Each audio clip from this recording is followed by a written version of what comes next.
बिस्मिल्लाहिर्रहमानिर्रहीम इय्याका नअबुदु व इय्याका नस्तईन। अल्लाह तेरी ही इबादत करते हैं और तुझी से मदद मांगते हैं। नाज़रीन, आज बात करेंगे, एक तो चेयरमैन पीटीआई का जो उम्मीदवारी पर बड़ा एक शोर बरपा है, उस पर बताएंगे आपको कि हकीकत क्या है इसमें, और दूसरा एवन फील्ड रेफरेंस में मियाँ साहब की बरीयत।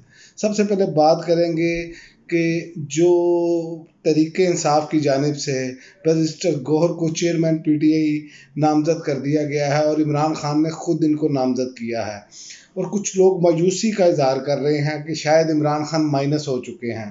कि सबसे पहले तो मैं तरीके इंसाफ के लोगों को ये बताता चलूँ कि इमरान खान माइनस नहीं हुए और ना ही इमरान खान माइनस हो सकते हैं।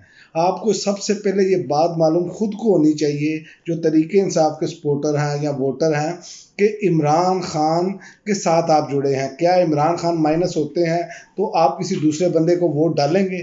आप नहीं डालेंगे। इसलिए आपको ये यकीन होना चाहिए कि इमरान खान ने चूँकि खुद नामजद किया है, इमरान खान जिस तरफ खड़े होंगे उसी तरफ ही तरीके इंसाफ की जमात है।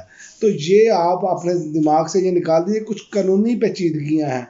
इसकी वजह यह है कि आपने देखा होगा कि मियाँ नवाज शरीफ साहब जब नाअहल हुए तो उनके दस्तखतों से जो टिकट्स जारी हुए थे सेनेटर्स के, वो आज़ाद करार दे दिए गए थे। तो ये कानूनी पेचीदगियाँ हैं, इसलिए आर्जी तौर पर उनको चेयरमैन पीटीआई नामजद किया गया है और ये चीज़ें कानूनी मामला को देखते हुए की गई हैं। आप ये ना समझिए कि इमरान खान की कोई ग्रिप कमज़ोर हो चुकी है या इमरान खान डील कर चुके हैं। याद रखें, अब अफवाहें यही फैलाई जा रही हैं कि इमरान खान ने डील कर ली है।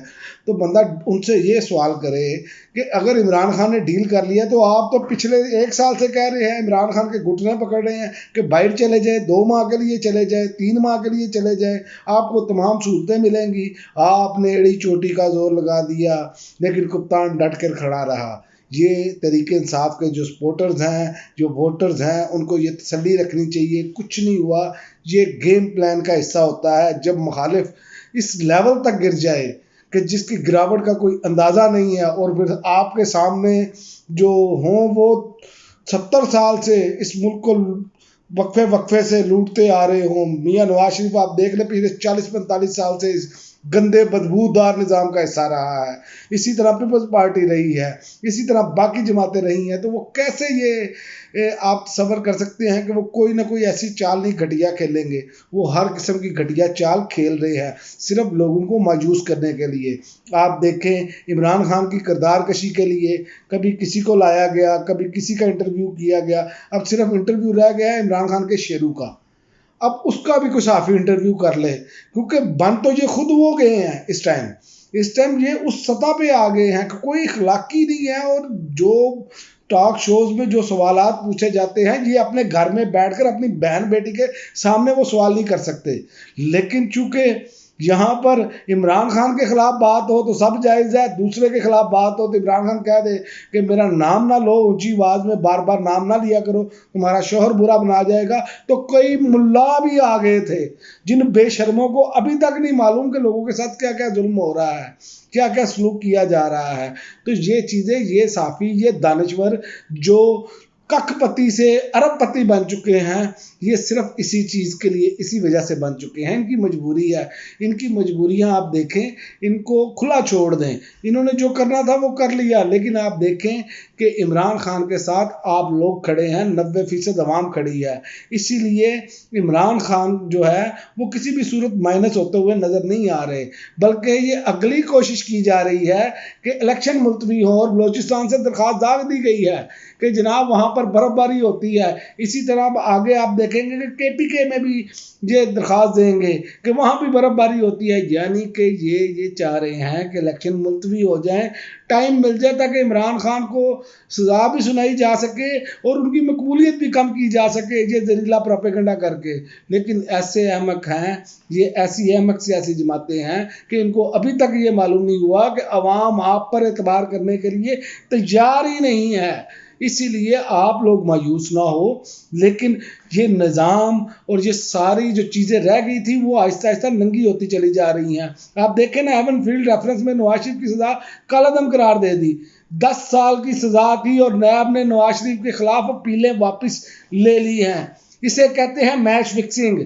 इसीलिए इमरान खान की ये भी बात सच साबित कर दी, अंपायर साथ मिलाकर खेलते हैं। और उनका भाई क्या कहता है यार, वैसे आखिर मुझे एक बात की हैरत होती है कि इनको शर्मिंदगी भी नहीं होती बात करते हुए। कहते हैं लेवल प्लेइंग फील्ड ये है कि नुमाइश की अदालतों में पेश हो रहे हैं। ओहो, खुदा की कसम के इनका अल्लाह ही हाफिज है। ये झूठ भी इतने पक्के मुंह से बोलते हैं कि झूठ भी शर्मा जाए, यकीन करें। और दूसरी जानिब आप देखें कि जज धमकी केस में इमरान खान की बरियत की दरख्वास्त खारिज कर दी गई है। हालांकि इमरान खान वहां पर जाकर माजरत भी करके आए, वो जज साहब मौजूद नहीं थी। जबकि जिसको लेवल प्लेइंग फील्ड कह रहे हैं, इसमें सिटिंग जजों के बारे में, सुप्रीम कोर्ट के 5 सिटिंग जजों के बारे में जो मगलजात बोले, उस पर कोई पूछगीछ नहीं है, उस पर कोई बात नहीं करने के लिए तैयार। सिटिंग फौज के जर्नैल जो थे उन पर इन्होंने बातचीत की, उन पर इन्होंने कीचड़ उछाला, कोई बात नहीं है। चूंकि ये मैच फिक्स करके ये आलमी इस्टेब्लिशमेंट की तरफ से भेजे गए हैं, इसलिए इनको ये सारी सहूलतें दी जा रही हैं और दी जाएंगी। लेकिन मैं आपको ये बता दूं, मैं पहले भी बता चुका था कि इनकी वापसी का टाइम अगर इलेक्शन मुलतवी ना हुए तो ये दिसंबर के एंड में या जनवरी के स्टार्ट में ये वापस जाते हुए नजर आएंगे। प्लेटें गिरेंगी, तबीयत ख़राब होगी और ये वापस जाएंगे। और इनकी जमात ने भी इनको खुद को इलेक्शन लड़ने का ना लड़ने का मशवरा दिया है कि जनाब आपकी जगह नहीं बन रही, यहाँ बहुत हालत पतली है ऑन ग्राउंड।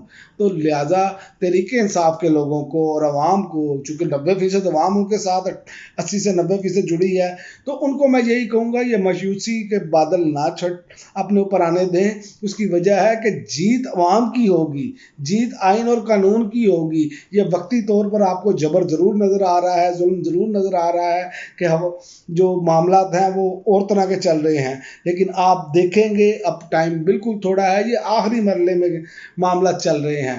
तो आपका ना तो कप्तान बिका है ना झुका है, डट के खड़ा है।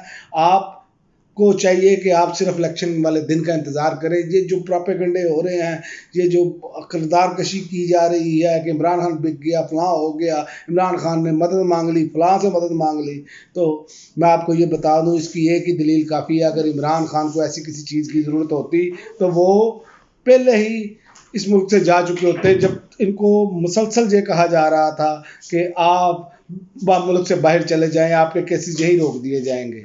तो लिहाजा आपको मायूस होने की ज़रूरत नहीं है। अब तक के लिए नाज़रीन इतना ही, इजाज़त दीजिए। अल्लाह।